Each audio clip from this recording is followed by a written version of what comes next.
All right, next couple comments here, and we had dozens of comments on this topic, but this is the Bichette George Springer collision. So I've just pulled a couple comments here that kind of covered the topic. So first one from Scott Carter. The collision is 100% Bo's fault. Does anybody disagree? I believe he should issue a public apology for that bonehead play. And Ken Patterson says, figured they would blow it like this. Maybe next year will be better with all the experience. I also had a weird thought with Bo screwing up yet again, going for a ball that's not his. Will they trade him? So, to start with, these comments were from our video Saturday night, right after the loss. Mm-hmm. Fiery comments. I know we were feeling it too. I guess the long and short of it, man, is honestly, it was a play that sucked. It was a play that probably wouldn't happen in 1,000 other. You could run that exact same scenario 1,000 times and not have that outcome. The Rogers Center is known, especially with the roof closed, at how loud it gets in there.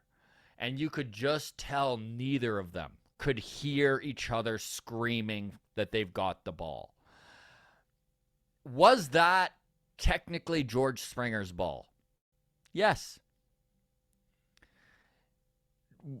They were both going 110%.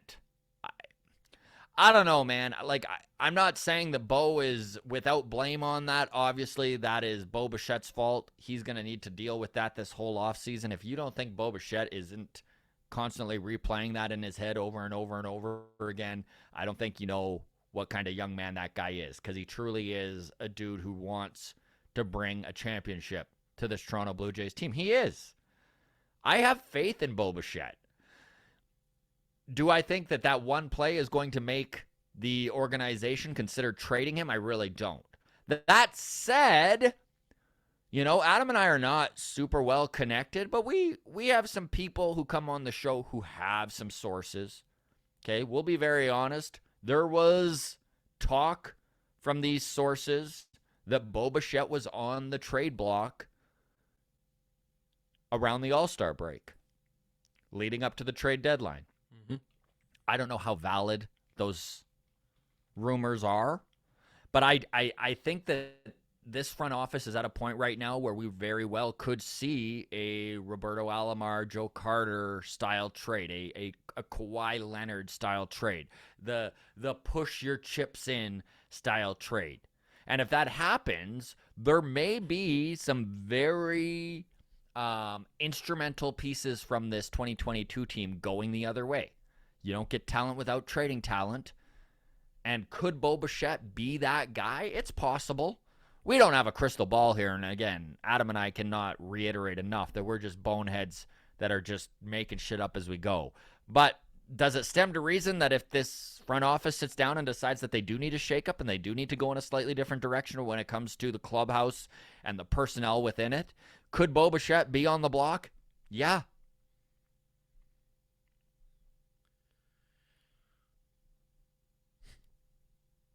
Say it. What are you thinking? You disagree. No, I just look. I've been very critical of Bo Bichette all season long. I think he's a great baseball player with a capital G and a capital 8. That particular play, okay, and I know I don't look like an athlete anymore, but I did grow up playing ball, pretty high level ball. I was always taught as a kid, I played shortstop. I was always taught in a fly ball over your head situation, you go for it and you go as hard as you can until you get called off. Yep. That's all Bo Bichette was doing in that situation. He is one of our star players trying to make a star play. He put in AAA, and I don't mean that in like a minor league sense. I mean like in the grading of a steak sense, right? Yes. Like He put in the best effort you could hope for, right? He doesn't know, like when he doesn't know where George Springer is behind him when that ball leaves the bat, No. right? He sees a ball that he thinks he has a shot at, and he's going hard for it. I've played that play over and over again, probably 6-7 times now with the sound on. Dude, you can't, like, how can they hear each other? Like, it is so loud. It's so loud in there. I haven't seen any definitive angle where George is calling him off, saying that's mine. As an outfielder, I've also played center field. You're taught to go for it and don't call for it until you know you have it. Yeah. Right? We've seen countless times, not just with the Jays, but across all of baseball in the major leagues. This happens where you know, like imagine the reverse of that play where both guys pull up, right? Like we had a comical collision, you know, thank God, like no like real life-threatening injuries or anything happened, but you know, the opposite is that both guys assume the other guy's going to get it, and it's a, you know, bloop single, 2 runs still score because there's 2 out, right? So everybody's going hard, right? 2 runs out or a 2-run score. We're still in a situation like why did nobody go for it, right? Like we're just And that is my only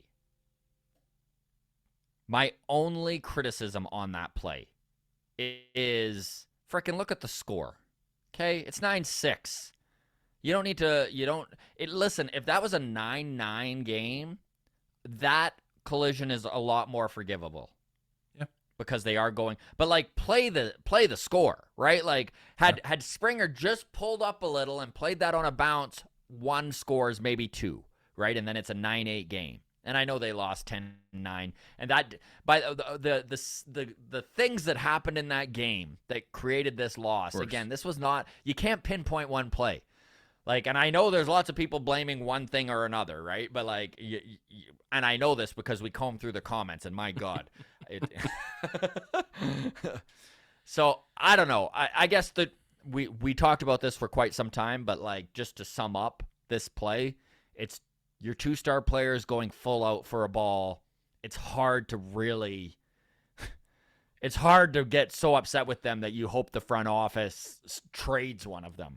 And George Springer is never once in his career been the guy to play it safe. No. Right? Coming off an injury, he's still the guy diving headfirst into the wall, right? Like we saw it literally an inning earlier where, you know, bangs in to make the wall or make the catch at the wall. He's grimacing, holding his wrist as he's coming off, right? Like maybe Jackie Bradley Jr. plays it safe.